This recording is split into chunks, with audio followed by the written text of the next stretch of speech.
Hello, everyone. Thank you all for joining us for the 4th annual Wild Places, Wild Faces event. I'm Linton Carter, Chief Development Officer at Trans-Canada Trail, and I'm pleased to welcome all of you here tonight. This year is our biggest turnout ever, and I'm told we have guests from around the world, so welcome everyone. Scott Haldane and his son Trevor are avid nature photographers and great friends of the Trans-Canada Trail, and we are delighted to welcome them back this evening. I am honored to kick off the session and see what Scott and Trevor have in store for us this year. And on behalf of Trans-Canada Trail, we deeply appreciate your support for both this incredible event and our mission. For anyone who may not already know, the Trans-Canada Trail is the longest multi-use trail system in the world. At over 29,000 kilometers, it reaches every province and territory and connects all 3 of Canada's coastlines. As an organization, our mission is to lead, develop, and steward an accessible nationwide system of connected urban and rural trails. Trans-Canada Trail cannot and would not exist without the support of donors, and this is why we're so grateful to our supporters across the country and around the world, and partners like Scott and Trevor, who I know you are all so excited to hear from in a moment. A few key reminders before we begin. The chat is open for comments and questions throughout the presentation, and we will be collecting questions for the Q&A session at the end. Participant videos and microphones will remain off during the presentation, and this session is being recorded. You will receive the recording in the coming days. But if you experience any technical difficulties, please let us know in the chat, and our colleague Kelly will assist you as quickly as possible. And now, before I pass it over to Scott and Trevor, a big thank you to those who have already donated to support the trail. For those who have not yet had the chance, we will share the donation link in the chat for your convenience. And without further ado, I'm going to hand it over to Scott and Trevor to get us started. Great. Thanks, Linton. And thank you, everyone, for coming out. We're so excited to show you what we've been up to in the last year. I'm Trevor Haldane. This is my father, Scott. And we're very avid wildlife photographers, and we've got a whole year of adventure to share with you. So thanks for coming. Great. Thanks, Trev. As we've done each year for the last 4 years, Trevor and I would like to dedicate this to my dad, his granddad, Gib Haldane. My dad was a very avid naturalist. He was a wealth of knowledge, and there's no question that he had a huge influence on both Trevor and myself and our love of the wild. My dad was a birder all his life, and I feel sad because he had passed away when I really developed my own interest in birding and in wildlife. I would have loved that to overlap more, but every time I'm on the trail, his spirit is there with me. And we're so happy to be teamed up again with the Trans-Canada Trail. As mentioned, it's the longest trail network in the entire world, and it goes through every single provincial and territorial capital connecting Canada from coast to coast to coast. So if you live in Canada, odds are the trail is right outside your door. And we always thought it was an appropriate charity to team with because I live in BC. My dad lives here in Ottawa. So we're separated across the country, but I could literally walk outside my door and walk all the way to his house. I haven't yet, but I might. But to tell you more about this, we're happy to have the president and CEO of the Trans-Canada Trail here with us, and I'll introduce him now. Ladies and gentlemen, this is Mathieu Roy. Merci, Scott. Bonsoir à tous. Good evening, everyone. It is an honor to kick off tonight's event for the first time as Chief Executive Officer at Trans-Canada Trail. Merci de vous joindre à nous pour cette 4e édition d'un événement très spécial. Thank you for joining us for this 4th edition of this fundraising photography event presented by Scott and Trevor Haldane, friend of Trans-Canada Trail, and an event that is inspired by the trail. Tonight, we gather as a community to appreciate the stunning work of Scott and Trevor have prepared for us. For years, they've shared the beauty of the changing season along Trans-Canada Trail, sometimes with the element as the backdrop, showcasing Canada's beautiful and diverse landscape. Since 2021, the Wild Place Wild Faces fundraiser have raised over $15,000 for Trans-Canada Trail. It's amazing. This year, Team Wild Places Wild Faces, a year in nature, promises to be another unforgettable experience. Scott and Trevor, I'm excited to see the scene and the wildlife that you captured this year. Your photography is always striking, and your presentation are amazing. Thank you for curating the slideshow for us. I hope this photograph will inspire you as much as they have inspired me to visit the trail and explore the trail across the country and see the wildlife. We are thrilled to have two great friends of Trans-Canada Trail in the audiences, the Right Honorable David Johnson, former Governor General, and his wife Sharon. Thank you for being with us. And a big thank you to everyone whose contribution have made this event possible. More than ever, your support is vital to our work to maintaining this amazing trail as a connection to nature and a boost to mental and physical health for today and for future generations. Every donation matters, so thank you for your support. If you haven't done it yet, please visit the link in the chat. Once again, as my colleague Linton mentioned, Scott and Trevor are generously selling their photograph with 50% of the proceeds supporting Trans-Canada Trail. Thank you both for this ongoing support to our mission and our organization. Scott and Trevor, thank you for your passion, the creativity that you bring. Your work continues to inspire us, and I really look forward to see what's next. I will pass it back to Scott and Trevor, and I think Trevor is starting the presentation. Thank you very much. Merci, Mathieu. And just before Trevor starts us off, I just want to update the number that Mathieu shared with you. Up until last year, we had raised $15,000. Very happy to tell everyone tonight that with this year added in, we're actually over $21,000 raised. We're just blown away, to be frank. We set off to just share our images, and it's turned into something very special. And I want to just do a shout out to our dear friend, Brian Weber. Trevor and I recognize that it was Brian's idea to both do this as a fundraiser and to do it as a father-son presentation. So thanks, Brian.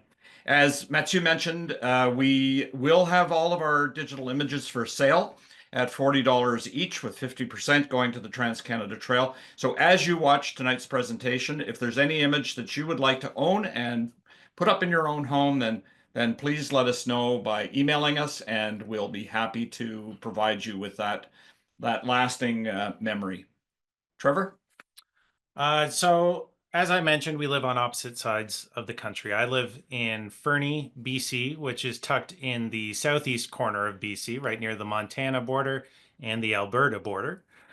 And it's the traditional territory of the Ktunaxa people, and in whose example of land stewardship we have a lot to learn and a lot to look up to. Thanks, Trev. And I'm here in Ottawa-Gatineau. Trevor and I are together for the first time in the 4 years. Trevor was visiting, so we're actually sitting here together in Ottawa-Gatineau.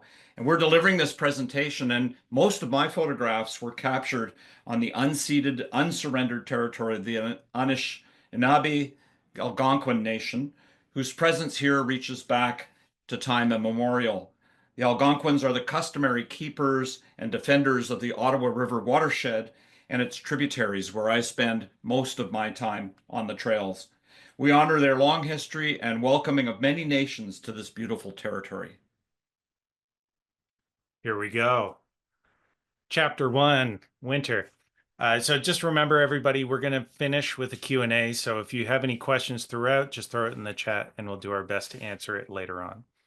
So in Fernie, winter is an eagerly anticipated season. It's a ski town, and we get a lot of winter, and it's a very long, very cold, and very quiet season. A lot of the time when you're walking through the woods and the forest, it's totally silent. All you're hearing is the crunch of your footsteps in the snow. And as a wildlife photographer, it can be pretty tough because it can be hard to find species. A lot of them migrate to other areas during this time.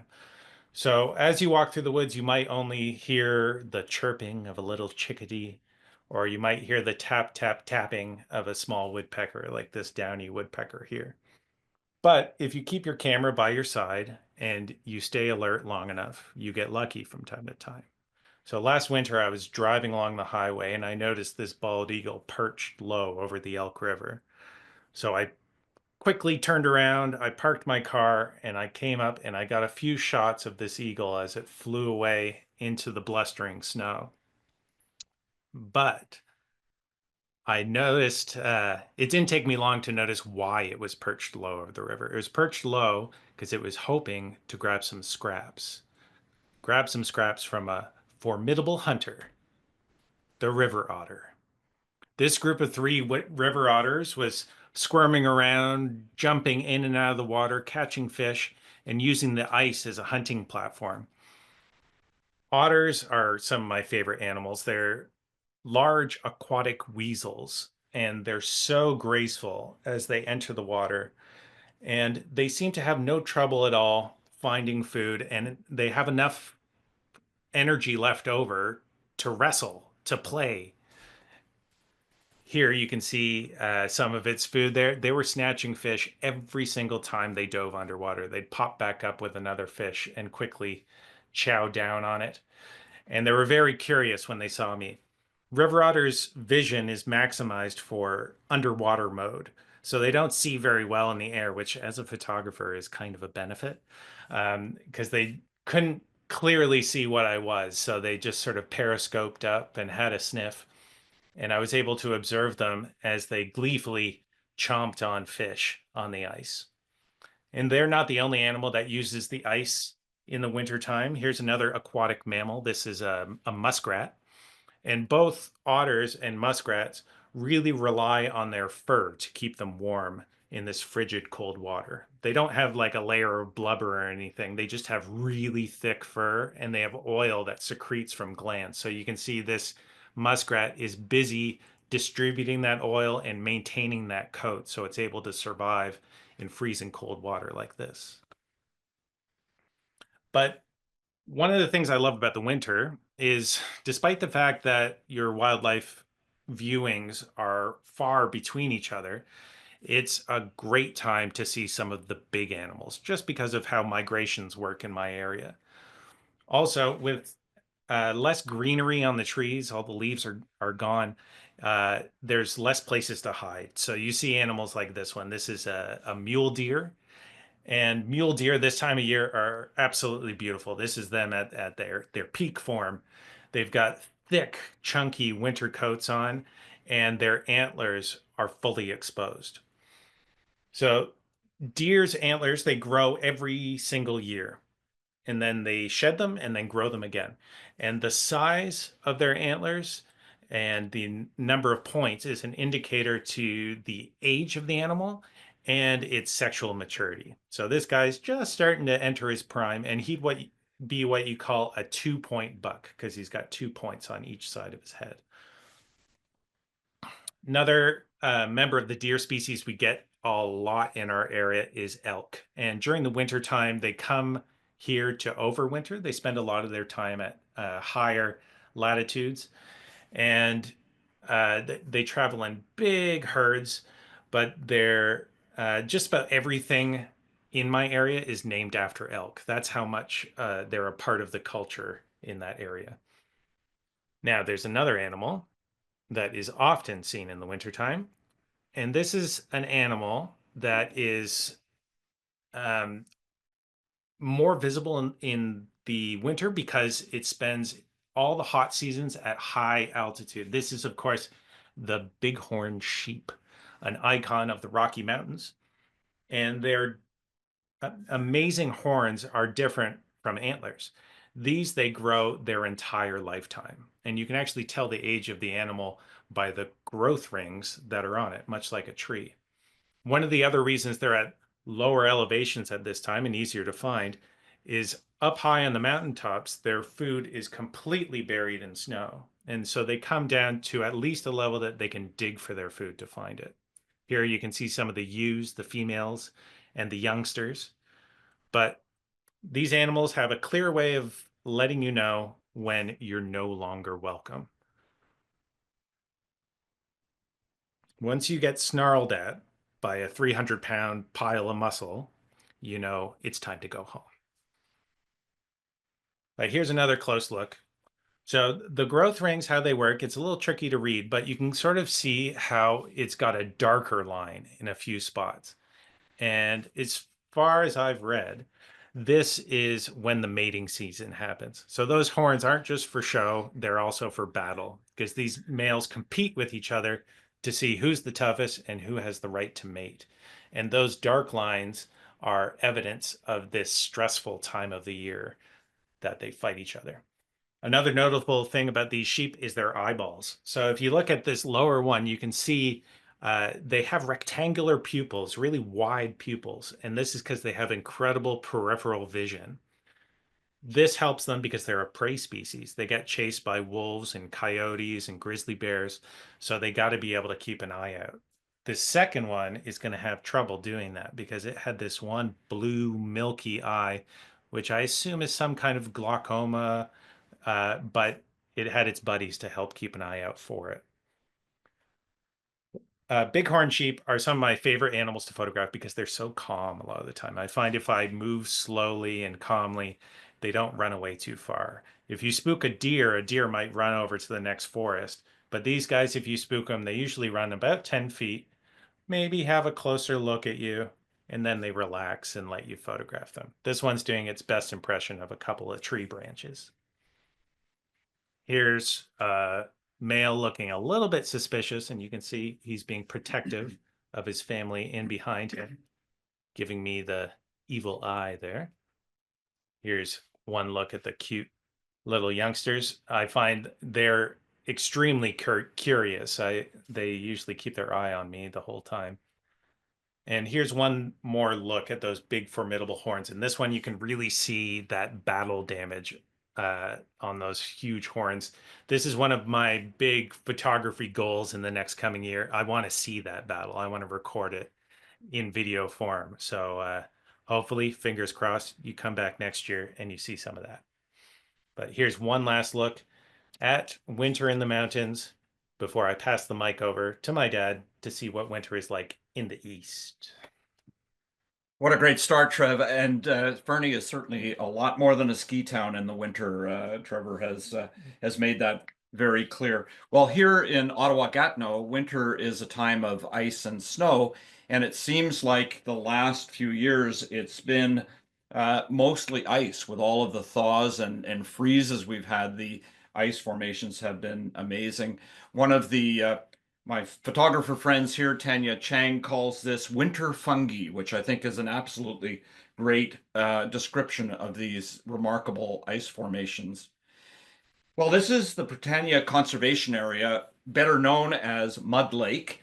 It's about 2 kilometers from my home, so I spend a lot of time there. It's a small area, only about a 5-kilometer radius around the lake.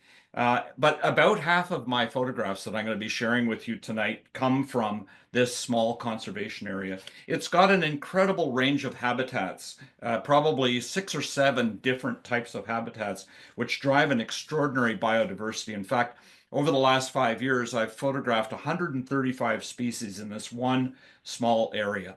Now, in winter, there are fewer animals, certainly fewer birds around. A lot of them head south. But there are some examples of some of the common winter birds that we do see. The black-capped chickadee, this one in particular, was the winner of the 2024 Chickadee Beauty Pageant. The white-breasted nuthatch, which is the acrobat of the bird world. And the messenger, the northern cardinal. Many people feel that cardinals are a messenger from a departed loved one. The subtle beauty of the female cardinal and the more striking color of the male. And then there's the ducks, like the mallards. We have actually 200 to 300 mallards that overwinter at Mud Lake. They have access to open water, and they also have a reliable food source Sadly, that food source is human sourced, which is not a good thing for the birds. But nevertheless, that does mean that we have a lot of mallards in our area. And then a winter duck that actually winters in the south, and the south for these ducks is in Ottawa-Gatineau, the common goldeneye. It's a winter diving duck, and this bizarre display that the male duck is showing looks pretty weird to us, but it's probably incredibly attractive to the female that's sitting behind him. The ring-billed gull, which is quite common in our area, they gather in quite large numbers. This one's doing some ice fishing and has caught quite a big one this day.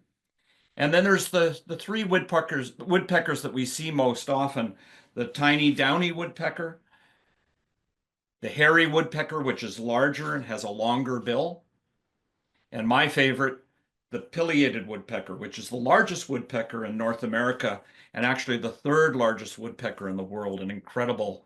These are the ones that carve big gouges out of the side of tree trunks.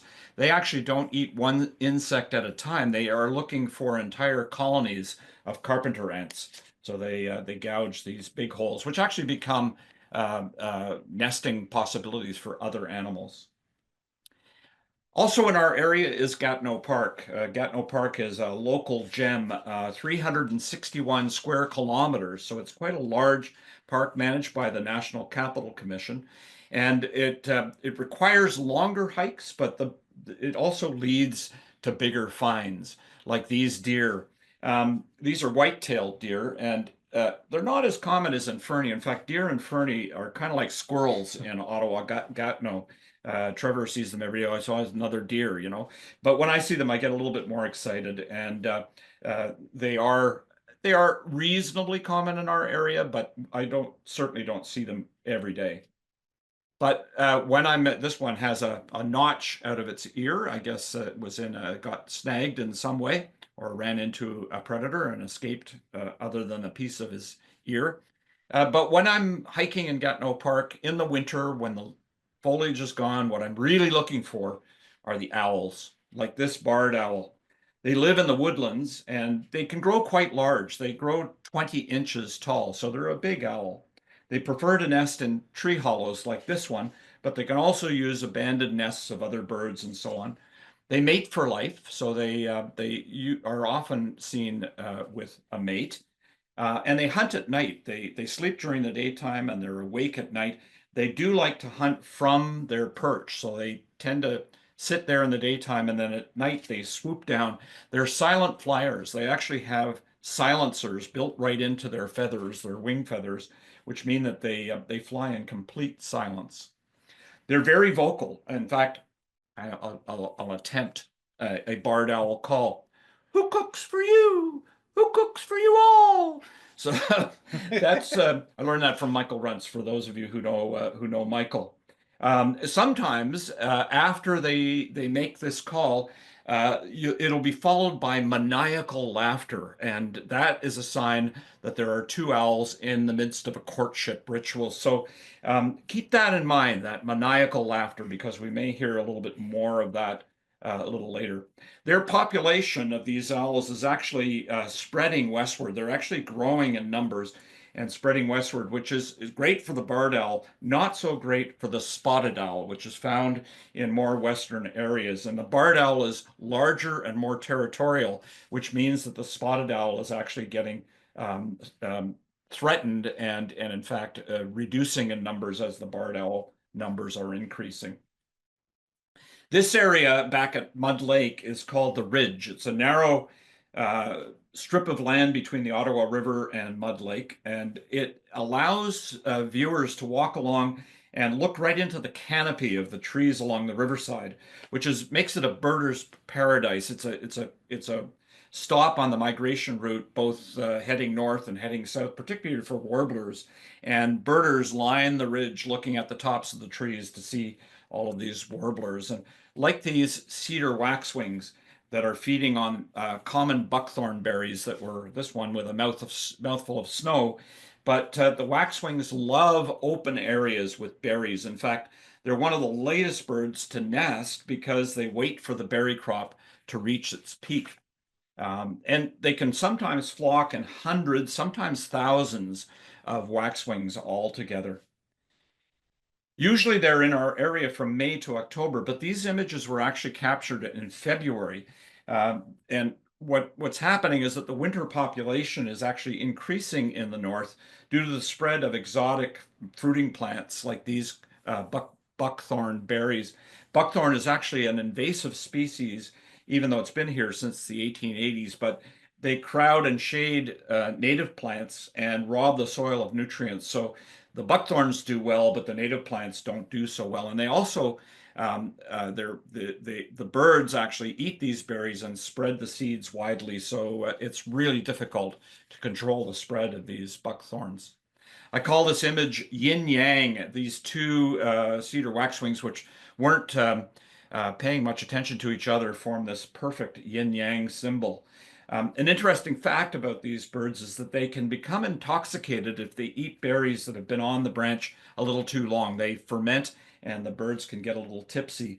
And maybe that's what was happening on this occasion because the birds seemed to completely ignore me, even though I was fairly close to them with my camera.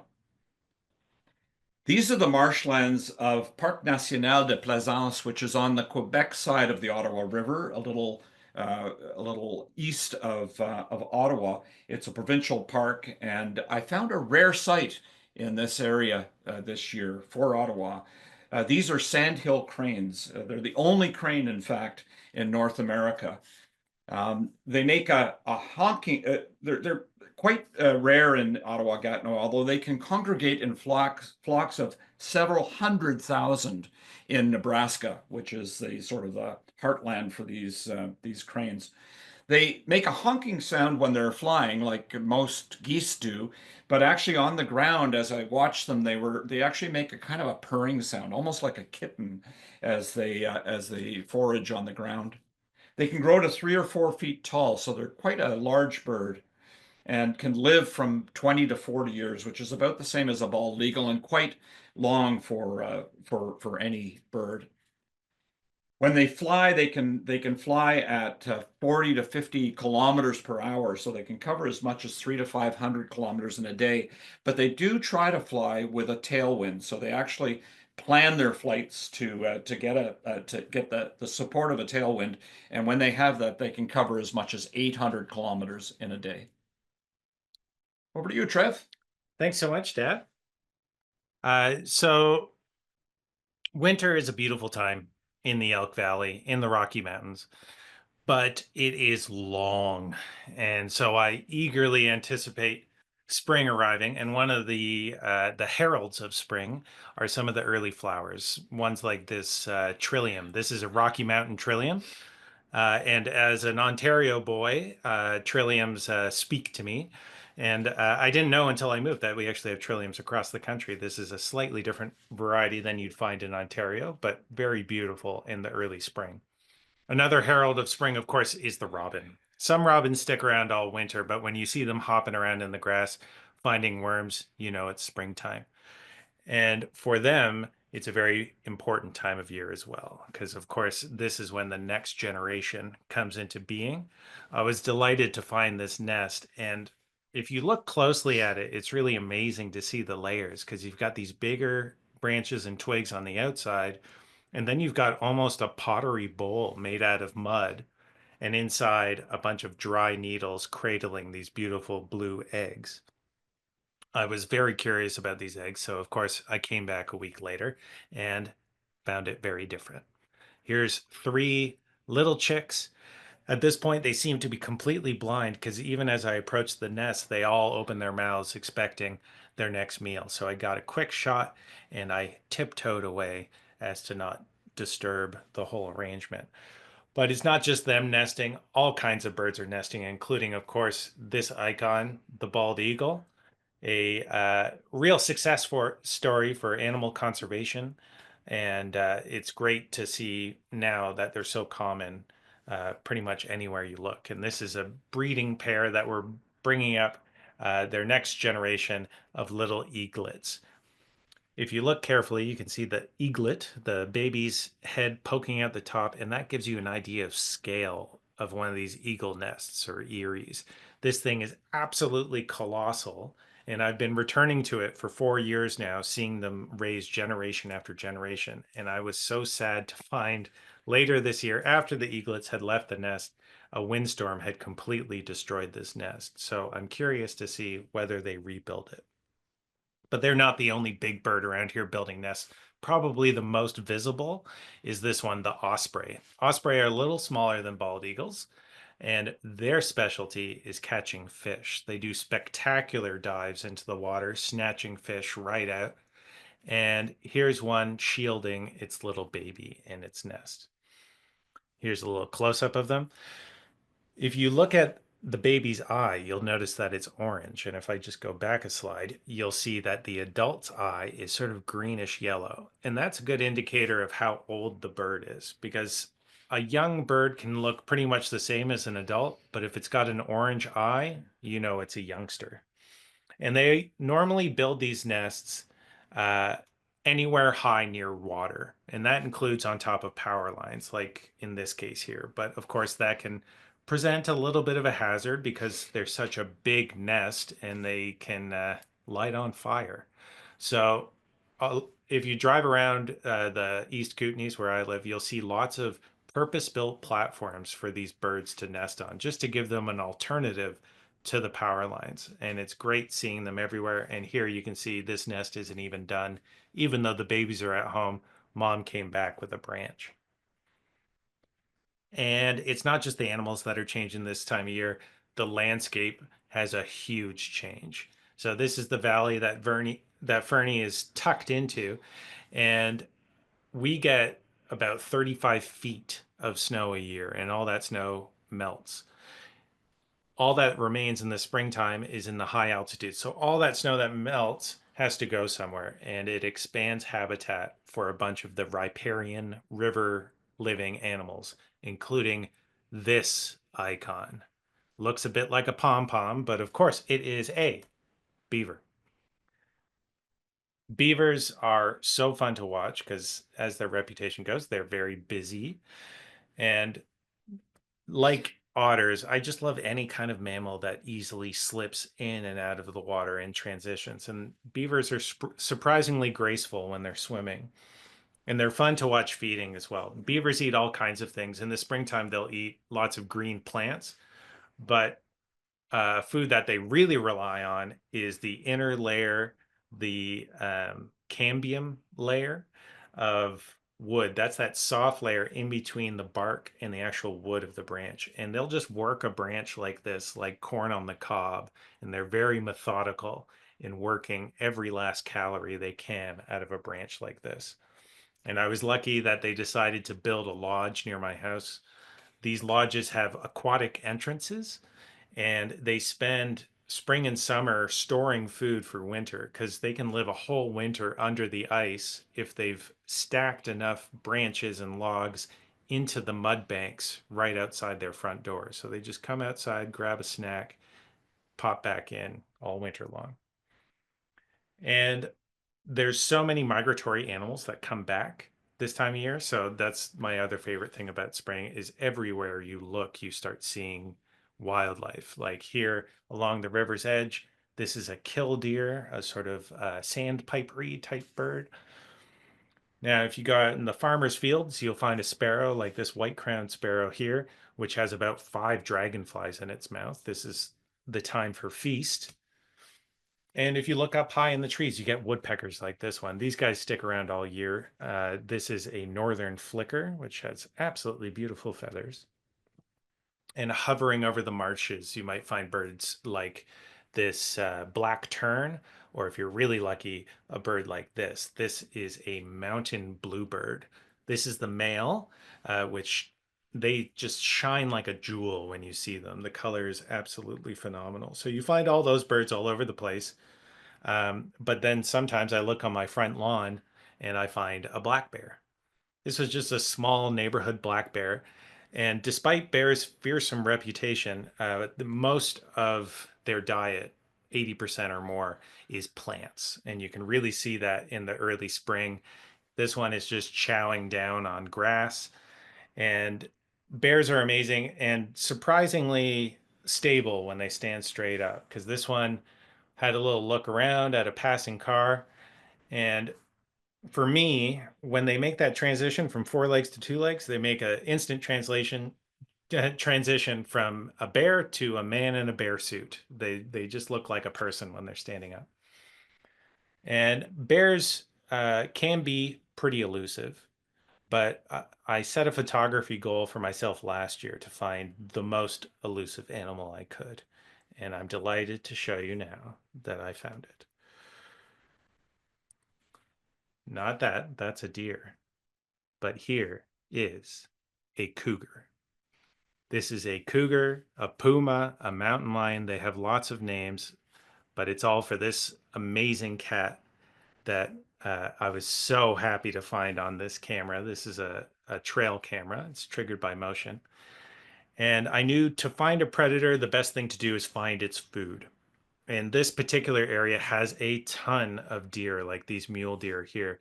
And a fully grown cougar like that one has to eat the equivalent of 1 deer a week.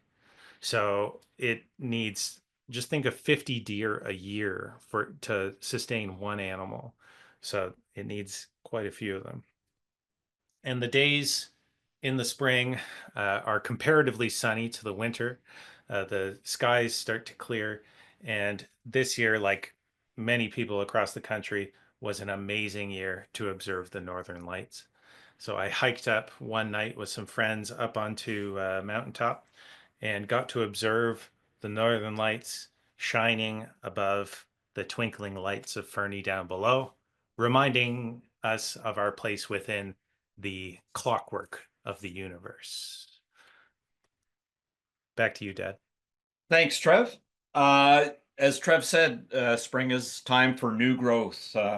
New growth, like a flower like this yellow trout lily, photo taken on my birthday this year, actually, and a Siberian lily, a beautiful flower growing wild. But it also new growth also means babies. So here's a caution. The next series of images carries a cuteness overload warning. So just don't, be warned. Like this ball of ducks. This is a little ball of mallard ducklings that are heated by sibling warmth.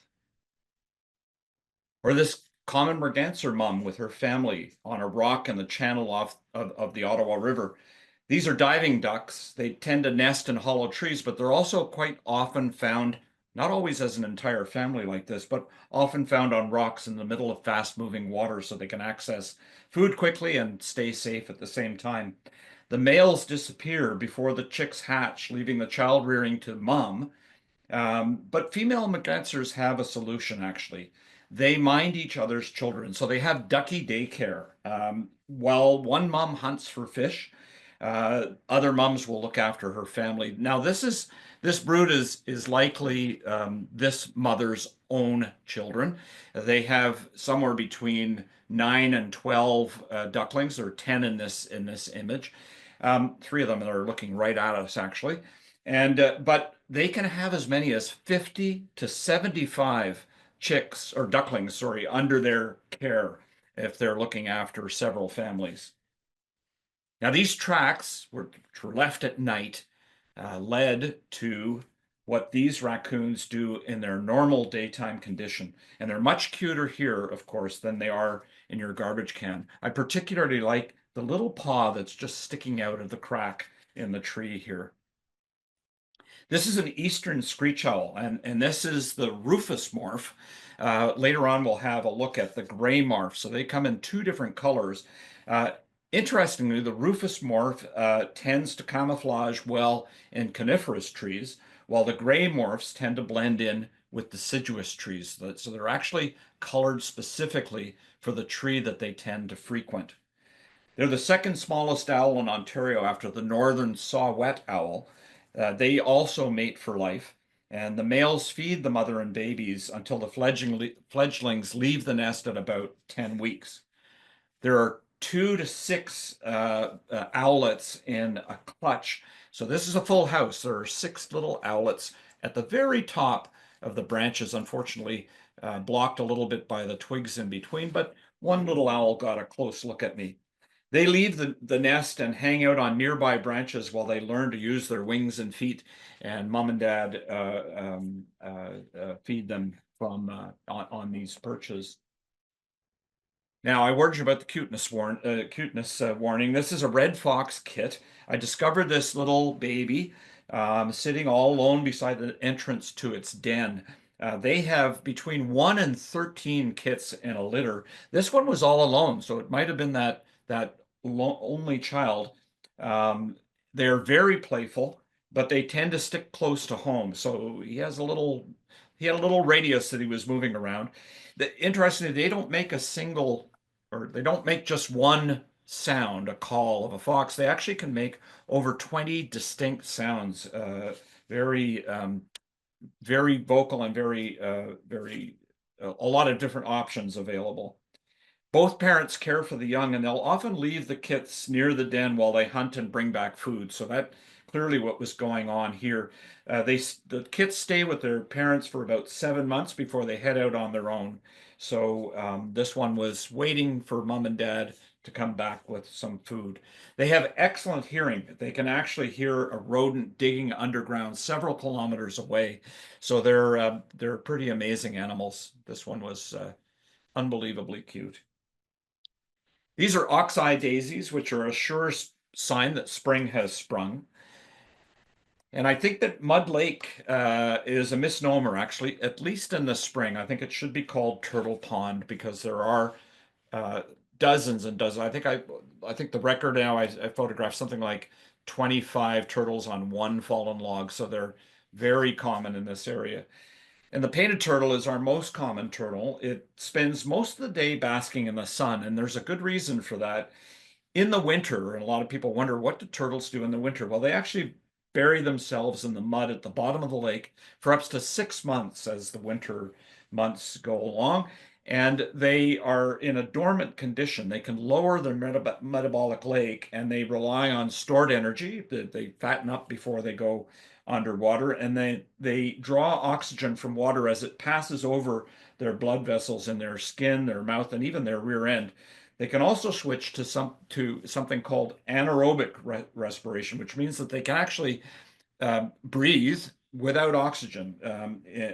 In the spring, they have to actually bask in the sun for 2 reasons. It brings their metabolic rate back up, but it also allows them to eliminate the acidic byproducts that have been built up through this process of anaerobic respiration. They're the most colorful of the turtles in North America, and you can see it from just the amazing pattern of reds and greens and yellows on this turtle's shell. This is an evening primrose covered in morning dew, so just a beautiful flower. I had a lot of cool wildlife encounters this spring, like this skunk. My first time photographing a skunk. They're usually nocturnal and not seen during the day, but this was a very early morning. This photograph was taken at 4:27 a.m. I don't usually get up at that time, but on this particular day, I got up very early and was rewarded. When I came over the rise, discovered that the skunk was digging enthusiastically into this clover-covered field. And I wasn't sure at first what was going on. I was careful not to approach too closely for obvious reasons, but discovered that the skunk was actually being a nest predator, which they're quite well known for. And they like nothing better than fresh turtle eggs, which is what this skunk was working on. This one didn't seem to be too concerned with me, as it was very busy devouring as many eggs as he could, as quickly as he could. They have very poor eyesight, but they'll only defend themselves. In other words, they'll only use their spray when they feel cornered or attacked. So I wasn't too worried. I just kept my distance and watched him as he did his thing. It is a good idea to be cautious around a skunk, though, that they can actually aim their spray up to 10 feet, and they do aim for the eyes. They know that the predator or whatever is threatening them will be particularly affected if they spray them in the eyes. If you look closely, you can see that the mosquitoes really like this skunk as well. Most skunks do carry rabies as well in our area, so always a good idea to keep your distance. After finishing off the whole nest of eggs, he wandered off past this little picnic table in the background, leaving behind only the remains of the feast. This is a barren strawberry, called that because it blossoms, but it doesn't actually bear any fruit. My next adventure was actually an experience in avian behavior. This is a tree swallow. They're usually found in large flocks, and they fly at great velocity and great agility as they pick off flying insects in the air, making them really difficult to photograph. This day, I found several pairs nesting in boxes that had been installed near an open field in Gatineau Park. In the wild, tree swallows nest in tree cavities, but they're quite comfortable in these boxes, and they do pair up to breed, although the male will often have more than one mate at a time. The female builds the nest, which will take anywhere from a few days to a couple of weeks, and she'll stay in this box or in the nest in the wild, using her body warmth to warm her brood of 2 to 8 chicks. So inside this box, couldn't see it, but there was likely a nest with a brood of baby tree swallows. The male forages for food and brings it back to the nest for both the mother and the babies.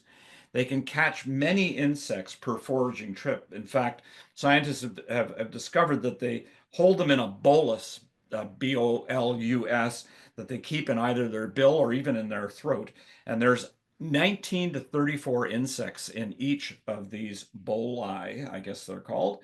And they can feed, when they feed their brood, they can feed the brood up to 8,000 insects per day. So these are very, very busy birds. Here's one resting between foraging flights, maybe psyching himself up to feed that second family he's got on the side.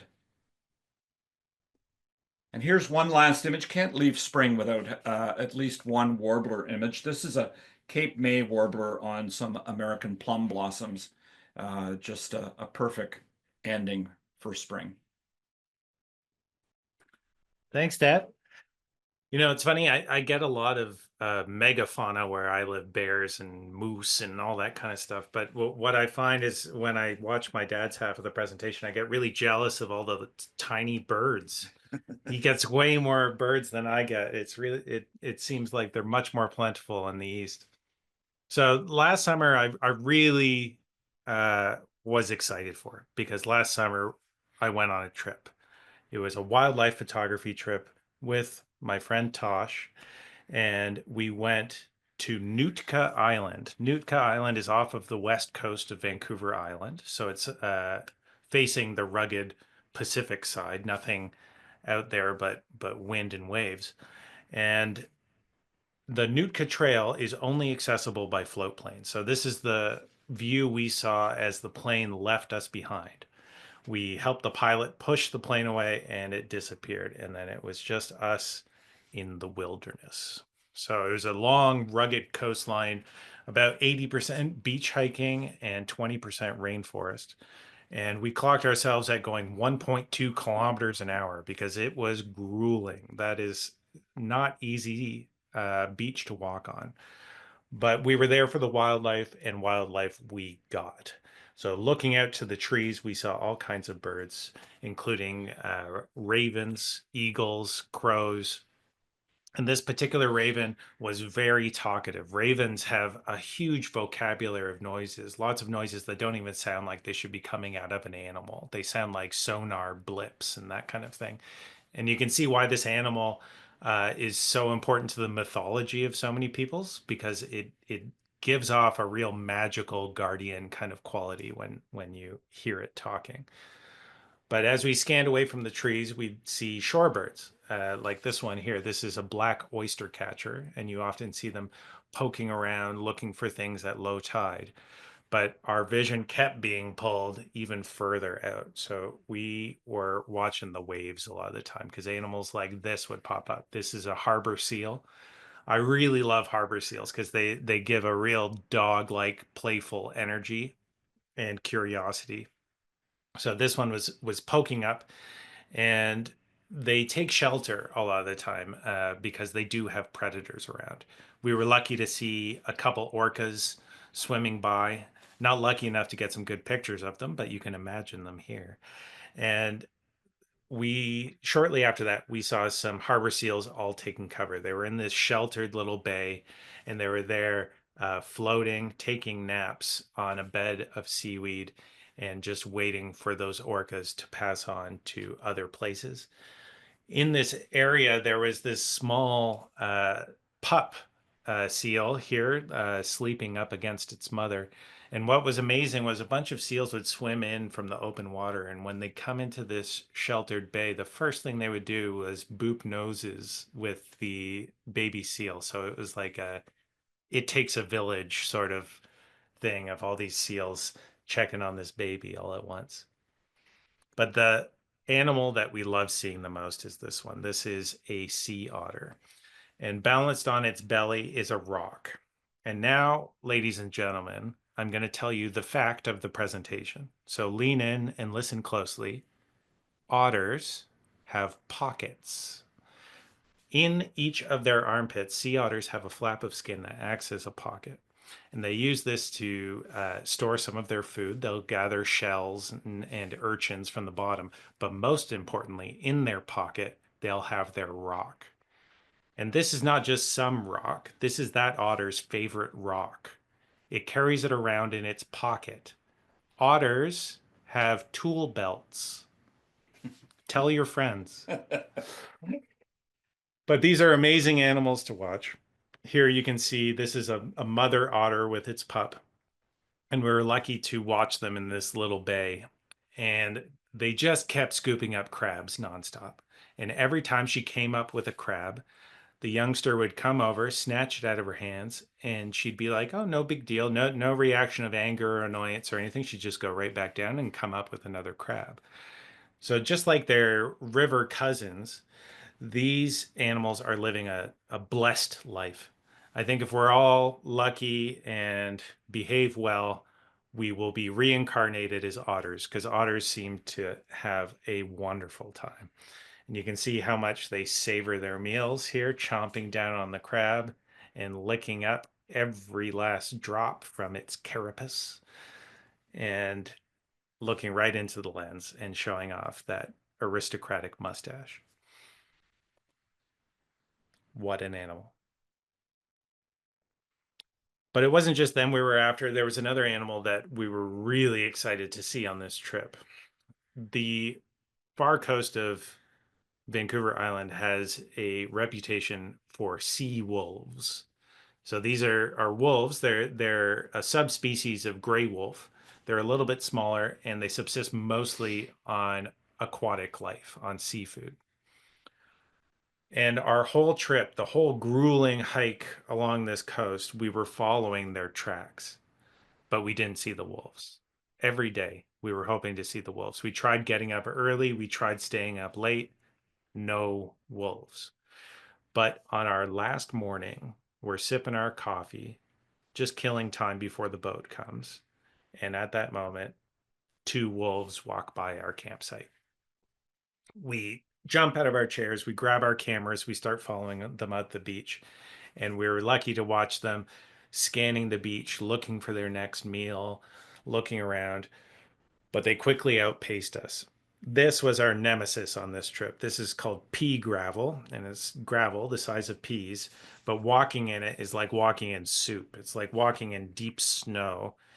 And in this surface, these light, lithe wolves easily outpaced us. And as quickly as they came, they disappeared back into the foggy mist.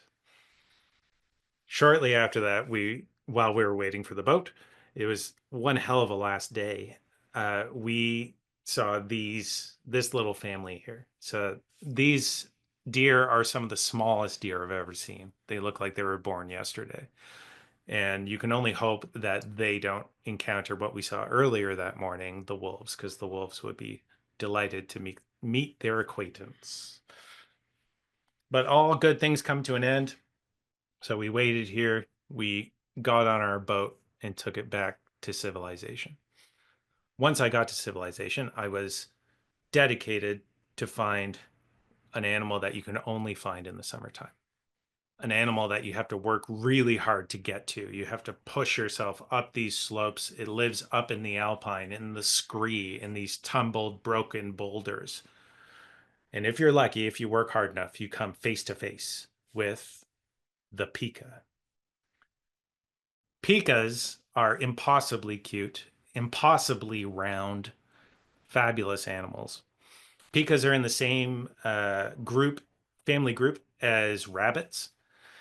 And these alpine rabbits are very hardy animals. These animals don't hibernate.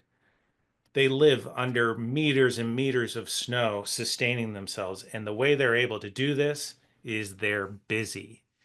If you find them in the summertime nonstop, they're just gathering. They're gathering leaves, grasses, flowers, and as soon as they grab it, they book it back to their hiding spot. Each pika has its haystack. You can see wedged in these boulders, these stacks of grasses. This is the haystack. And they don't just stack it there. They're carefully minding it, putting it in the sun, stirring it up so it dries and doesn't mold.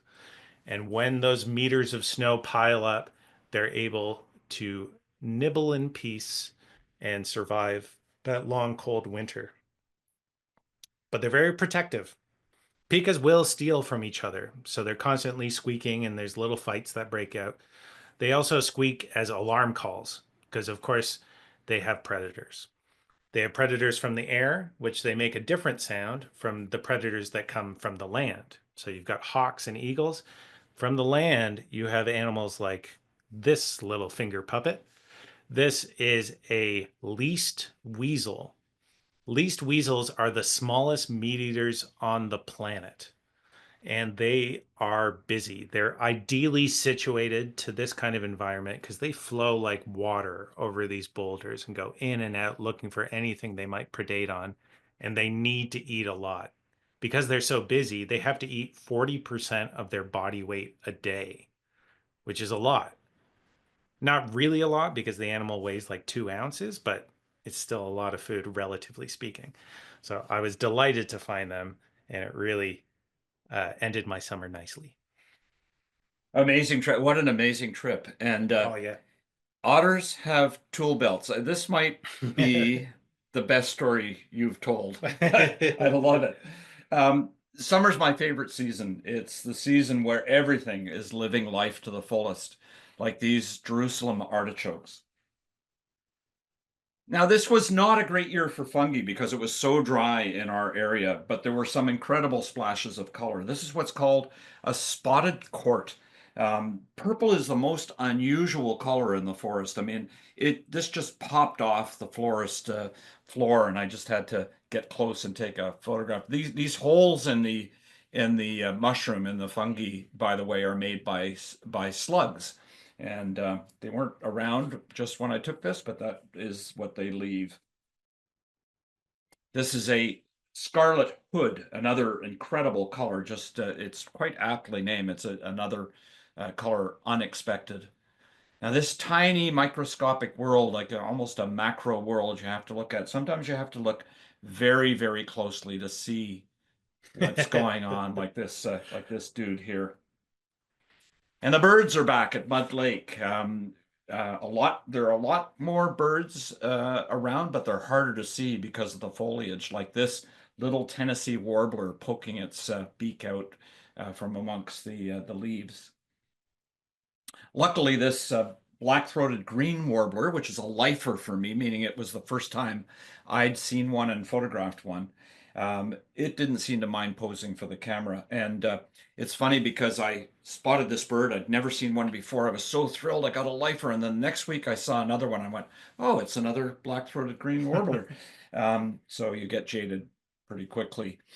There's frequent sightings like this song sparrow, a plain bird with a song that is anything but plain, or the savanna sparrow on this tree stump, an eastern kingbird on final approach, or a gray catbird peeking around the corner. These are fairly common sights in the summer for me, but sometimes some more unusual finds, like a killdeer in a farmer's field. and my first sighting of an eastern meadowlark in full song. And a great blue heron, something I see all the time, but not very often in the top of a dead tree. They're usually in the shallows along the edge of the lake. And this gorgeous osprey, you can see that it's an adult, as Trevor taught us. It's got a yellow eye, yellow-green eye. And this osprey is stretching his wing in this photo and using his talons to scratch that spot. Now, if you look at those talons carefully, you realize that the fish actually doesn't stand a chance. I watch osprey fairly often. I see them when we go down to the coast of Maine as well as in our area here, and they are a very accurate bird. I've never seen them actually hit the water without coming up with a fish, and when you look at the talons, you can understand why. And here's one giving me the evil eye. I like the yellow eyes, but I also like the little brown flecks in the right eye of this osprey. Now, this is a little further from my home. This is a 2.5 hour drive to Frontenac Provincial Park in the Frontenac Arch.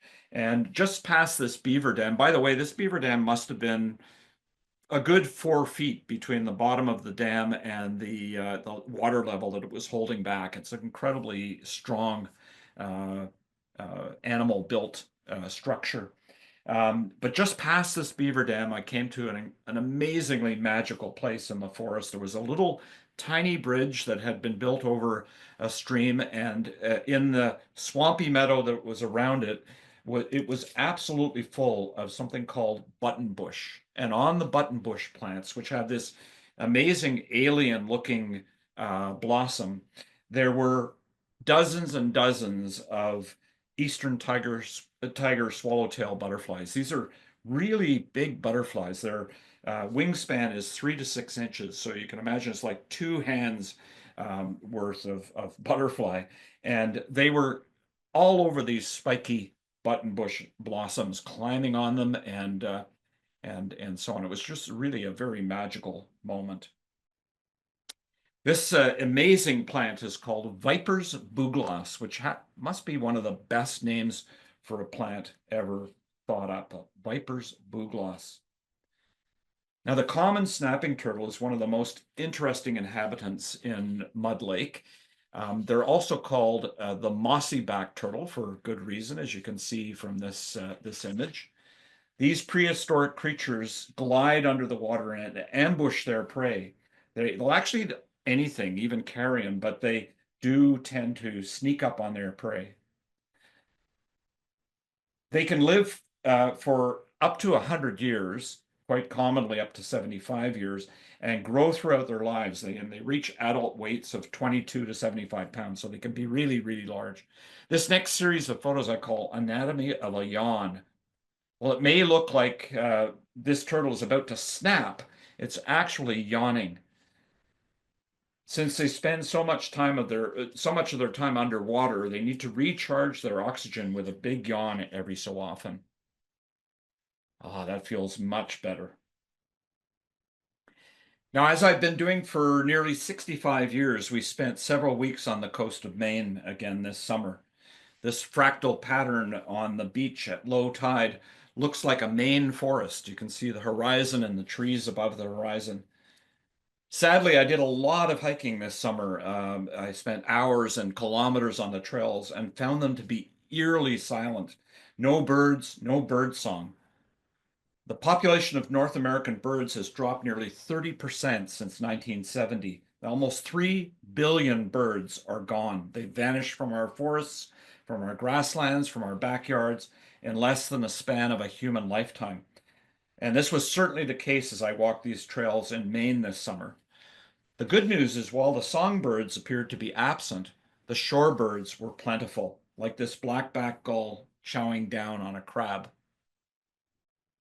and this herring gull smoking a scaly cigar. We have a protected colony of endangered piping plovers, and they were alive, little snowballs running around on these skinny little legs, and they seem to be doing quite well. These semi-palmated sandpipers and semi-palmated plovers were running along the beach and going up and down on the edges of the rising and falling waves. There were plenty of the common terns. This is a common tern, were actually a common sight. And the great egrets were preening, while the snowy egrets were drifting through the salt marshes. But the coolest experience was actually watching these birds. This is a mixed flock of semi-palmated plovers and semi-palmated sandpipers flying past a main lighthouse.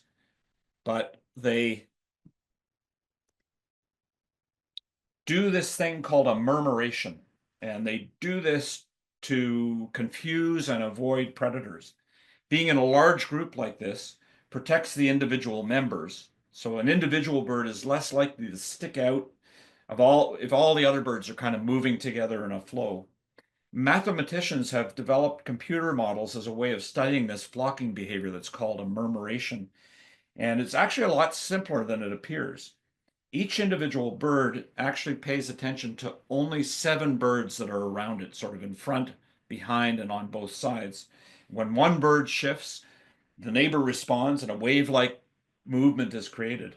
And if you've ever been in a wave at a sporting event, you'll kind of know what this feels like. Trev. Thanks, Dad. So fall to me is the most beautiful time where I live. You get the fall colors here, not quite the same fall colors you get in the east. You get lots of gold, not so much red, but you get the gold down low, and you still have a lot of the snow up high, which is absolutely beautiful. Now, I want to take a moment here to talk about deer. As my dad mentioned, deer are very common in my area. I find them on my front lawn, in the middle of the street, all that kind of stuff. But despite that, I still find them absolutely beautiful. And here you can see a mom getting her kid ready for its school photo. Here giving this little baby a lick. But here in the fall, this is when the antlers are still under construction. They're covered in what's called velvet. Velvet is a layer of skin that provides a lot of blood flow to this growing bone. Because again, they grow these every single year. And here you can see this handsome fellow showing it off.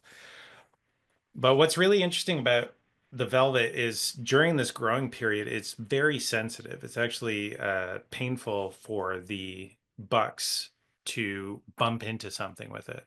And this has a function. This tells them the new size of their head. Because if you imagine a moose, which is growing its antlers every year, its head gets bigger and bigger at a fantastic rate. And it needs to know what size holes in the forest it can fit through. So this painful time has a real function for these animals. And here you can see the deer with its satellite dishes out, tuned to my location. This is typically how you find a deer, because a deer can hear you long before you can see it. Fall is a big transition time, not just for the deer, but for the landscape, of course. This is up in Kootenay National Park out towards Banff. And at this time of year, the colors are all shifting. You can start to see it here in the grasses at the bottom of the frame. They're starting to turn more brown, more orange. And what's interesting about seasons in the mountains is what season you're in kind of depends what altitude you're at. Fall starts up high and works its way down into the valleys. So here we're way up high on top of a mountain ridge.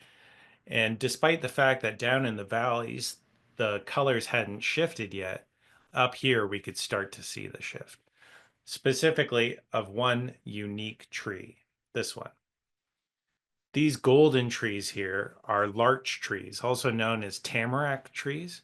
And what's really interesting about the larch is it has needles, but it drops its needles. The needles shift color and drop. So when I was a kid in school, they always taught you about trees in 2 categories, deciduous trees and coniferous trees.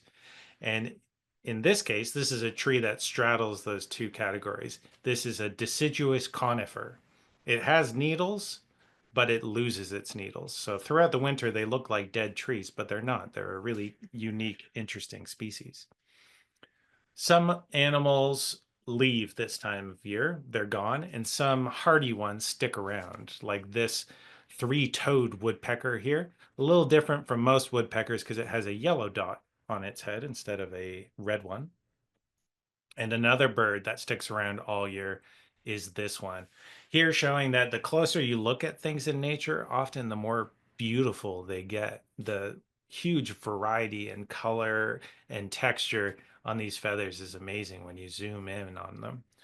But this animal has terrified me more than any other animal. I live in an area with grizzly bears and cougars, but this animal has scared the bejesus out of me many times. And the reason for this is the way it evolved. So earlier, my dad was telling you about owl feathers and how they have silencers, so a mouse can't hear them coming. These are grouse, and grouse have evolved the opposite. Their wings are on purpose crazy loud. Pigeons that you find in cities are the same thing. And the purpose for this loud flapping is to terrify a predator, but it often terrifies a hiker too, because these birds blend in and at the last possible second they take off. And when you have the fear of grizzly bear in the back of your head all the time, you hear a sudden noise and you think you're going to die. And then you realize it's just this harmless, fat little bird.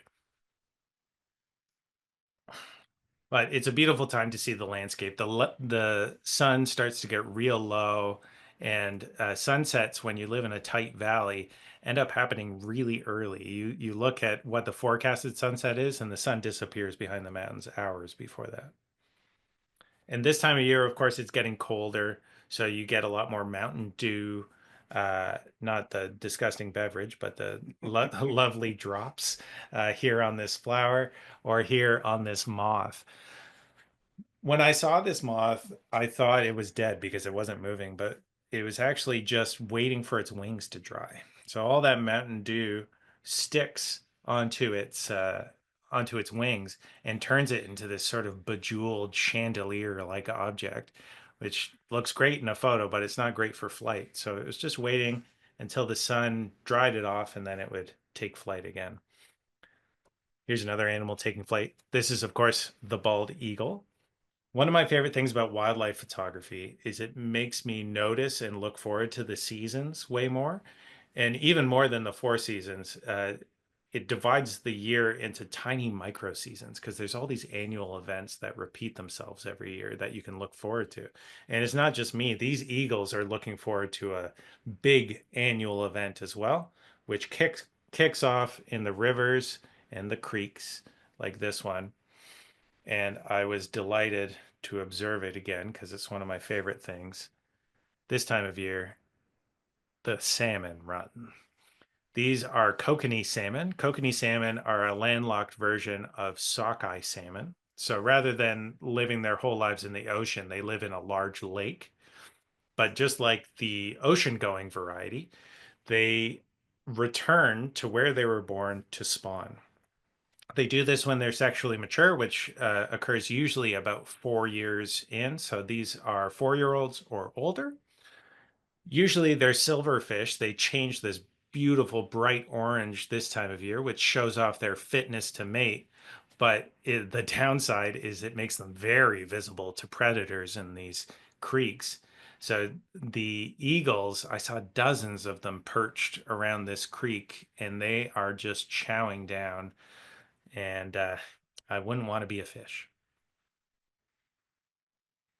But it's not just them looking forward to it, of course. This is a grizzly bear.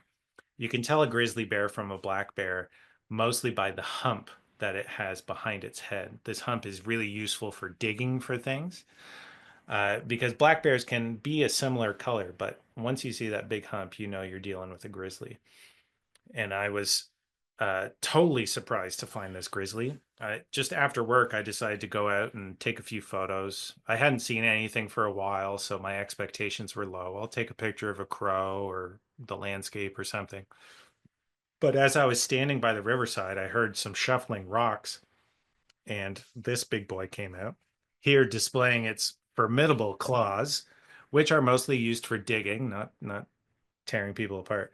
But my heart did start to race a little bit as it slipped in the water and started swimming my way.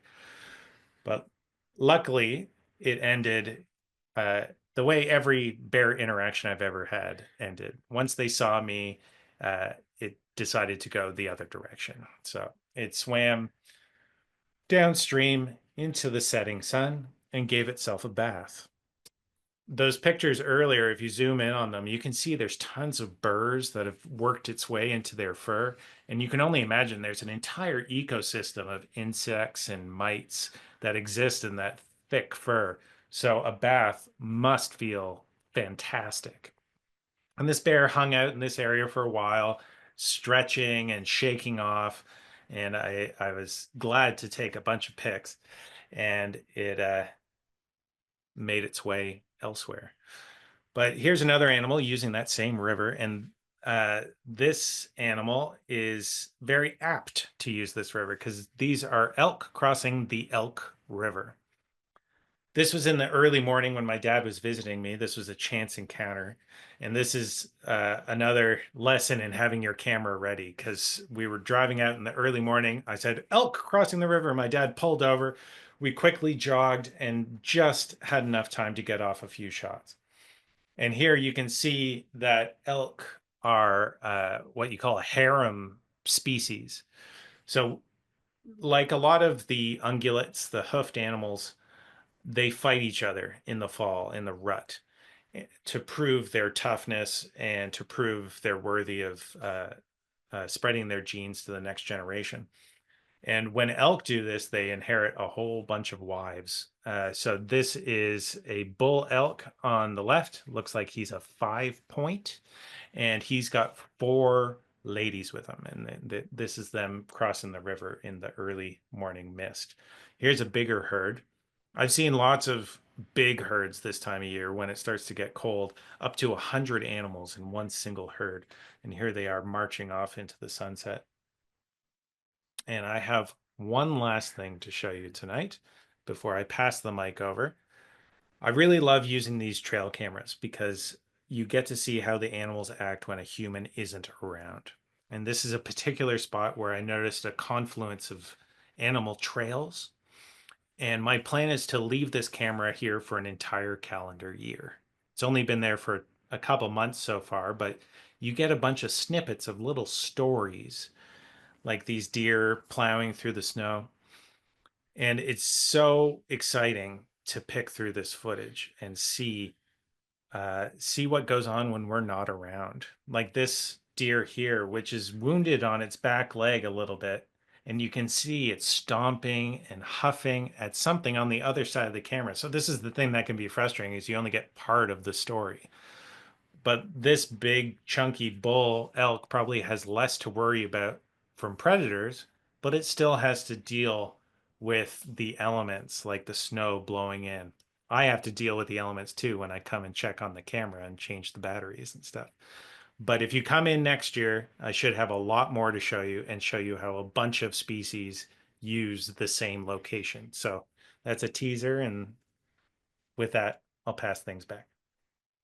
Now, I want to point something out. I don't know if people have picked this up, but after 4 years of doing these presentations, I've realized that half of the photographs, Trev's supposed to be this big wildlife photographer, but half the photographs he shows us, he's not even there. And by the way, the other half, the animals actually show up in his front yard. So it's not as big a deal as you might think. Well, we're not all retired, Dad. Okay, so fall is the time of year when everything seems to be dying or leaving or getting ready for a long sleep, but nature sure goes out with a bang. Mud Lake becomes this huge staging area for air traffic leaving for southern destinations. And the squirrels are busy fattening up and finishing their home improvement projects. And don't you wish you could do what this red squirrel is doing here? Here's one just back from Canadian Tire. And another one maybe back from IKEA. With the leaves falling, it's a great time for spotting birds and animals that are usually hidden behind the foliage. Can you spot the tiny screech owl in the middle of this photograph? Now, the leaves haven't completely fallen here, but they've thinned out, and it's allowed us to see this screech owl. There he is. In contrast to the rufous morph we saw in the spring, this is the gray morph, which is in a dead tree, but it blends in a little bit more with the deciduous deciduous trees than with the conifers. The hawks are easier to spot, like this gorgeous Cooper's hawk, this one with an orange eye, even though it's an adult, and this red-tailed hawk in flight. Now, can you spot the animal in this image? A little trickier. I had hiked in this same forest a couple of years prior to this, and I was excited to find the same species only a few trees over from where I'd seen it before. I don't think it was the same individual, but I was walking through looking for this particular animal. I was scanning the top of the bare trees, and what do I find but a porcupine? The name porcupine means spiny hog, which kind of makes a lot of sense. They are herbivores, but they actually come down out of the trees at night, so you hardly ever see them on the ground. I have seen and photographed one on the ground, but generally speaking, I find them high in a treetop, looking kind of like a really round squirrel nest. They're North America's second largest rodent after the beaver, and they have 30,000 quills in that incredible coat, which they can't throw. They can't actually shoot the quills out. You actually have to touch the porcupine to have a quill embedded in you. But if you do get stuck, you're probably not going to get infected because the quills actually carry an antibiotic, and that's there in case of a self-inflicted stabbing. So when you walk around with a coat like this, you risk the possibility of stabbing yourself. So they have an antibiotic built right in. One of the best things about the fall is that we've been visiting Trevor in Fernie every October, and the weather's been absolutely fantastic. Trev's covered almost every animal in the Elk River Valley, so I'm not going to go over the territory he's already covered. But we did have an extraordinary experience while we were there this year. It's been one of my wildlife goals for a number of years to capture some photos of the bighorn sheep that Trevor has done such a great job of sharing with us. Every year when we go, Trevor takes us to the spots where we might be able to see them, but October's not a great time in the Fernie area because the bighorn sheep have not come down low. They're still up high, and so we haven't been lucky. But when we left Fernie this time, we drove up towards Banff, and the road goes through Radium Hot Springs, which is an area that is very well known for bighorn sheep. And just near where they're building an overpass to actually allow the sheep to cross the highway, we weren't disappointed, and we found what's known as a bachelor herd. This is a herd. This one was a herd of 6 males, 6 rams. But they can be as many as 50 rams in these big bachelor herds. The males leave their mothers at about 2 years of age, and they live most of their lives in these bachelor herds. They only leave the herds, in fact, to mate. And you can see, Trevor was talking about their peripheral vision, and you can see that the eyes are so widely spaced apart and on either side of the head, which gives them this amazing ability to see in 2 directions at the same time.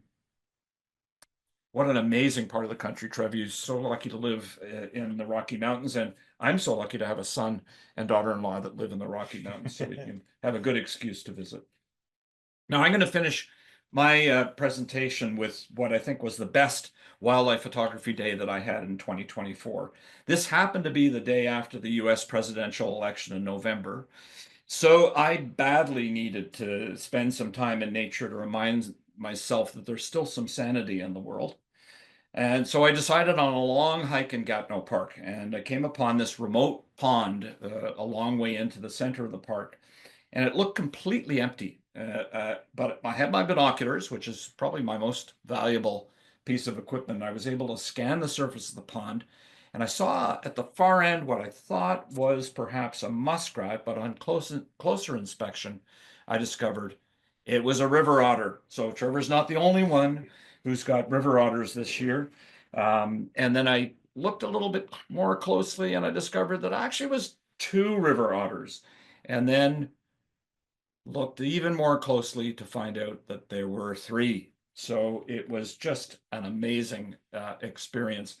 As Trevor told you earlier, these are the best animals, all based on having fun and enjoying the good life. They're absolutely built for swimming. In fact, they can hold their breath for up to 8 minutes, and they can dive as deep as 60 feet, which is pretty amazing. They're usually solitary, except for females with their young, even including juveniles. So I think what's going on here is there's a mom on the right with a little bit more gray in her beard and on her chest, and the two teenagers here having a bit of a smooch, but they're still hanging out with mom. There's 2 to 3 pups per litter, so this one seems to have 2. So I figure that's mom with her 2 teenagers. I was able to actually sit on the bank of this pond, and they were a little bit shy at first, but I spent over an hour with this family and they became quite comfortable with me. So I was able to observe them frolicking in the water up close. It was just amazing. And I felt a whole lot better about the world after having spent this time with them. Frankly, otters would have been enough for me. I was ready to kind of say that was a great day, but a couple of kilometers later, I spotted this snow bunting. They are just a gorgeous bird. This was a lone snow bunting. They usually are found in huge flocks in the winter, poking around on the snow and trying to find leftovers in the farmers' fields. But this was all by itself and posed nicely for me. So, and if that wasn't enough, I walked a little further along and noticed a piece of bark that had fallen off a tree and caught on a branch, and discovered it actually wasn't a piece of bark, it was a barred owl. So I got the trifecta that day. It was just absolutely fantastic. And so often when my soul is hurting, a good dose of nature makes everything right again. Who cooks for you? Who cooks for you all? Now, I warned you about the maniacal laughter. That's my bad. And if you look it up on Merlin, by the way, it sounds almost exactly like that. So thank you, everyone. We are delighted to have had this time to be with you and to share our passion for wildlife and our time on the Trans-Canada Trail and areas close to the Trans-Canada Trail. So thanks very much. And I'll turn it over to Linton, who's going to help us with the Q&A session. Thanks, everybody. Wow. Thank you so much, Scott and Trevor. What a fantastic presentation. One of the comments in the chat that I'm sure you didn't see because you were busy presenting captures it perfectly. From Why Told Mercus, he says, the serenity and beauty of these images are just what we need these days. Exactly what you said, Scott. It really wipes away all the negativity and restores your faith in the world. So the variety of landscapes from west to east, from remote to populated areas and across the 4 seasons, a huge thank you to you both, Scott and Trevor, for sharing this spectacular presentation and for your storytelling and knowledge. Thanks to all of you for joining us this evening in support of the Trans-Canada Trail. We're truly delighted to have all of you as part of our trail community. But now don't leave. Now we're going to open up the floor for some questions and answers. I'm going to read the questions that have come up in the chat. And I'm hoping that you will, Scott and Trevor, between the two of you, you can answer some of these questions that have come in. So Scott, what is your favorite bird? And then maybe when you've answered that, and why have so many of them left us? Favorite bird is a hard question because I actually have come to love them all, if I can put it that way. But actually, I think my favorite bird is the scarlet tanager, for a couple of reasons. One is they're quite rare for me. I've seen them I've photographed them maybe 3 or 4 times, but they tend to not, I don't see them very often. They tend to be very, very high on the canopy. So if I do see them, they're quite far away. But they are the most incredible color of red. If you think that a northern cardinal, a male northern cardinal, is a bright red, a scarlet tanager is a whole other level above that. So I love the scarlet tanager, and it was also one of my dad's favorite birds. So those are a few of the reasons. I mean, there have been a lot of research by Cornell Lab of Ornithology and Audubon Society and others on why this massive loss of birds has occurred.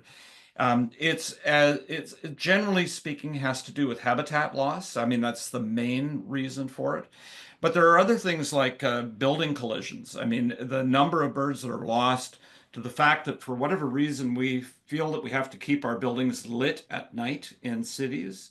If we turned off the lights in the buildings in our, so not only would we save some energy, but it would actually save an untold number of bird deaths because the building collisions are really very common. So there are a bunch of reasons. They're mostly related to human intervention in bird lives. There is a lot of work to try to recover from that, and I think the leaders are the folks at Cornell University and others. But I would encourage anybody to join in the bird counts that happen on a regular basis. If you have the Merlin app and the eBird count, you can go out, you can count the birds, you can do it from your own window in your own bird feeder. But citizen science is probably going to be the solution if we do find one. People gathering together and using their own experience to share around the world what they're observing about birds and what's happening. Thank you so much. We could probably talk all day about birds, but I'm going to ask Trevor. There seems to be a theme. Are otters your favorite animal to capture? Oh, absolutely. It is otters, hands down. Easy answer. Yeah, definitely. Yeah, since I first observed otters in the wild, I was totally smitten. It's like they're so playful, but it's the transition from water to land, because on land they have this awkward, charming kind of bouncy lope, and then they hit the water and they're just so smooth. It's incredible. Now, whether river otters or sea otters are my favorite, that's the tough question that keeps me up at night. I just want to demonstrate he loves otters so much that he's got a big otter tattooed on his arm here. Oh, that is spectacular. That's a commitment. Yeah. That's kind of your signature animal. I love it. And some of our audience tonight, Trevor, is worried about you getting close to the bears. Yeah. And so worried about your safety. And so how do you ensure your safety when you're close to bears and big animals? So in all seasons when I'm hiking, I'm always carrying bear spray, which has been proven to be the best deterrent for bears should you need it. So I'm carrying that even when bears are hibernating, because it's useful on, say, a charging moose or a cougar. But I've never come close to having to use it, because every bear I've encountered has been very skittish. But what I try to do, it's always a challenge, because basic bear safety is to travel in groups and make noise.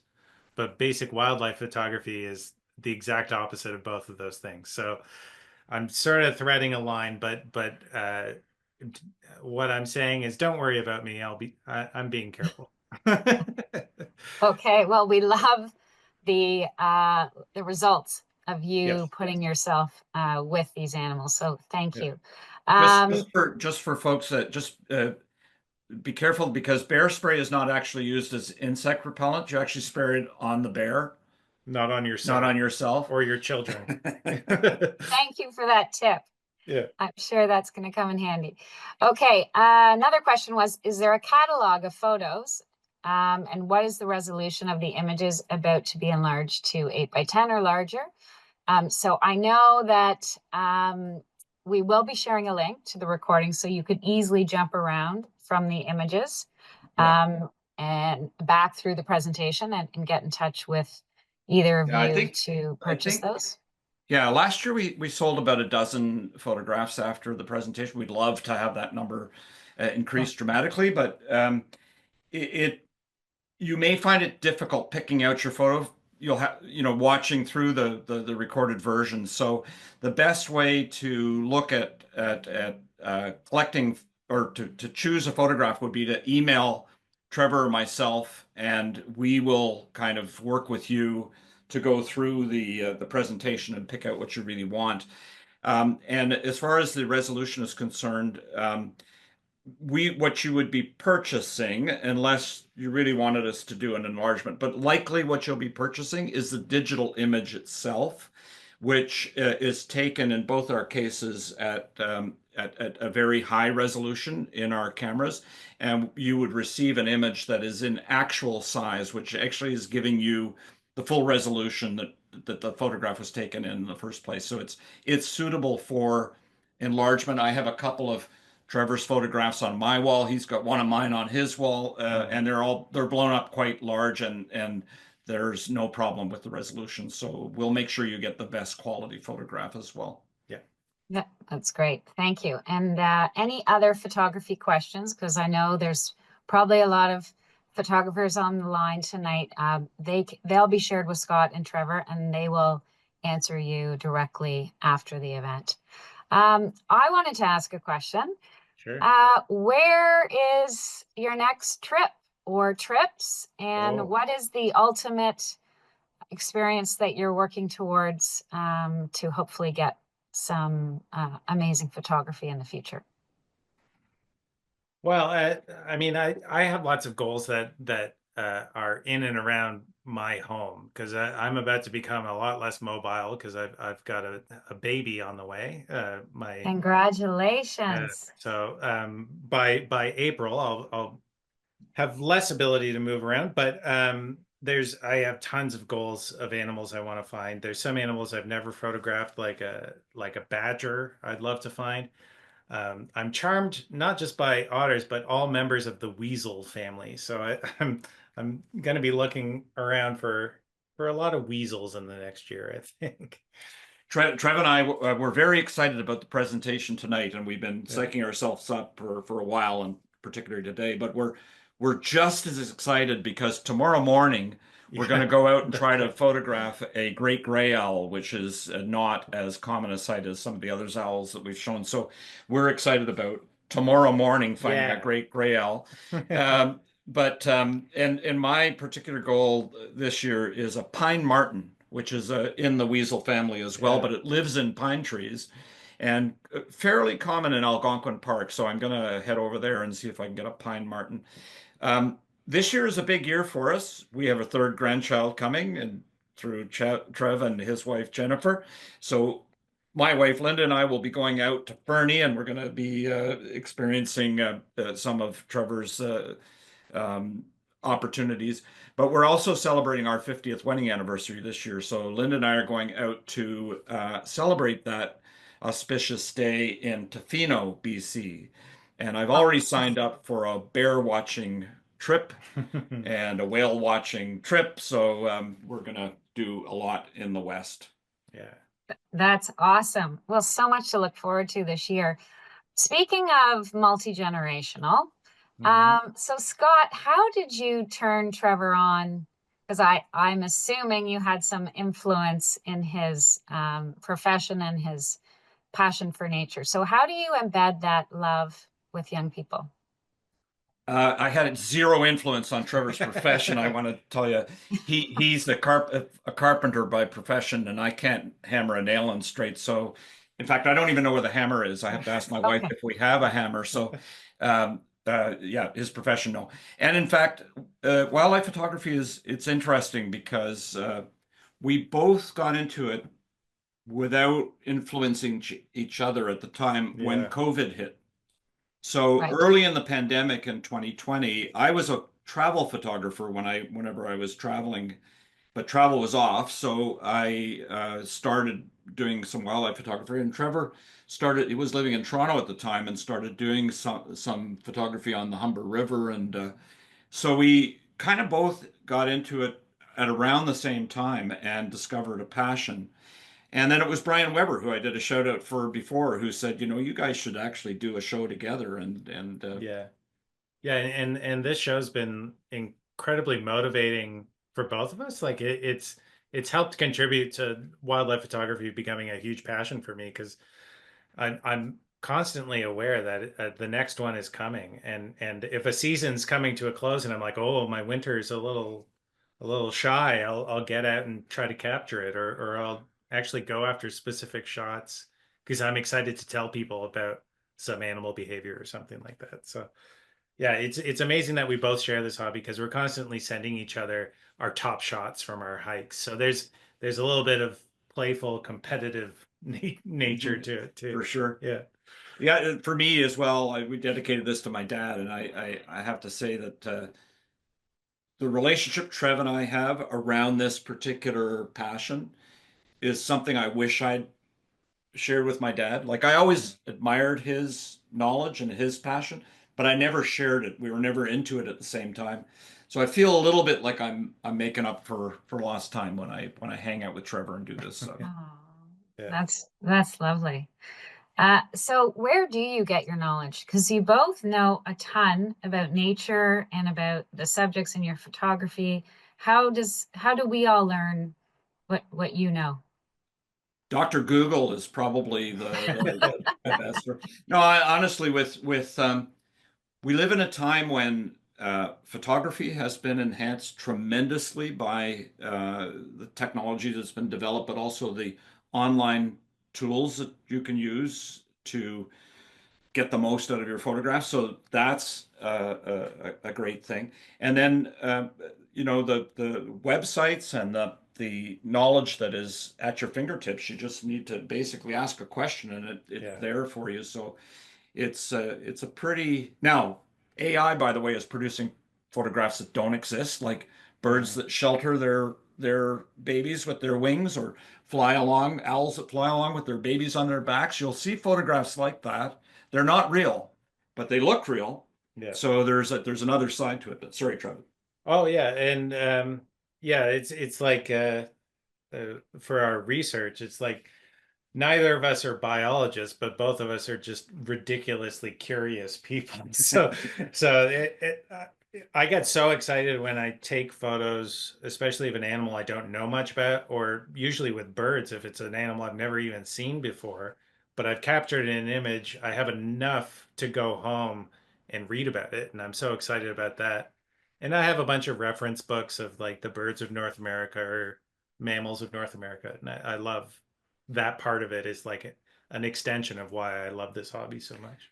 The other thing is there's a real community like the Trans-Canada Trail. There's a community of people who go on the trail and love the trail and so on. These trail groups all across the country. There's an amazing community of wildlife photographers, and I follow a lot of them, and I've met a lot of them, and so on. So there's a lot of exchange between photographers. I think is good. I'll give a shout out because I know there are a number of people that are here tonight who came through this source, but Carleton University has a lifelong learning program, mainly for people like me who've retired. But they one of their professors is Michael Runts, who's one of Canada's foremost naturalists and a wildlife photographer, and I've learned a tremendous amount from him as well. So networking, as you know, you're only as strong as your network. Networking in this is also a really important part of the experience. Well, thank you for sharing that with us. I am going to ask you another question because some have come in. Do you have any plans to go further north? Polar bears, perhaps? Yeah. Yeah, I would love to go to the Arctic someday. There's a trip I've always dreamed about that I read about a long time ago. That's out on Baffin Island up in Nunavut. And it's through this spectacular mountain valley that includes people might have heard of Mount Thor, which is the largest vertical cliff face on Earth, is in that area. So the scale of the area is huge, but there'd be bears and Arctic foxes and Arctic hares and all that kind of stuff. So I'd love to go up there someday for sure, but no, no immediate plans. No, Right you now. might have to wait till your child is older and maybe Yes, take them up there. Yeah, for I'll sure. bring them with me. Yeah, for Yeah. sure. I had the experience through my last professional job of going on the Canada C3 voyage, and one of the legs of the Canada C3 voyage, which was the icebreaker that went from Toronto to Victoria in 150 days through the Northwest Passage, which is now open, of course, in the summer. And so I was on the leg from Palautuk to Tuktoyaktuk, and actually happened to be in Tuk when the Trans-Canada Trail was completed. Yeah. So Awesome. they had the celebration for the arrival of the Canada C3 voyage and the celebration of the completion of the trail in a community feast in Tuktoyaktuk. So, and during that trip, I was able to do quite a bit of photography. So I have had that experience of being in the north, but not since this passion has really become sort of all-consuming, if you will. So I would like to go back, and if Trev slows down enough for his old dad to keep up, maybe we'll go to Baffin Island together. Yeah. Yes, that would be awesome. I'm just going to check. Okay, I think the questions have slowed down. We are, I think we're going to move into closing remarks, if that's okay with everybody. Okay. I am wanting to thank you both, Scott and Trevor, for this incredible dedication to nature photography and to the Trans-Canada Trail. We are truly privileged to benefit from your talent, creativity, and unwavering stewardship of Canada's nature and the trail. And this wraps up our event for this year. And we can't wait to hear from you again soon in next year's presentation. So I'm hoping that we can all gather here next year. And thank you all for being here, and have a great night. And thank you on behalf of Trans-Canada Trail. Thanks, everyone. Thanks so much, Good everybody. night.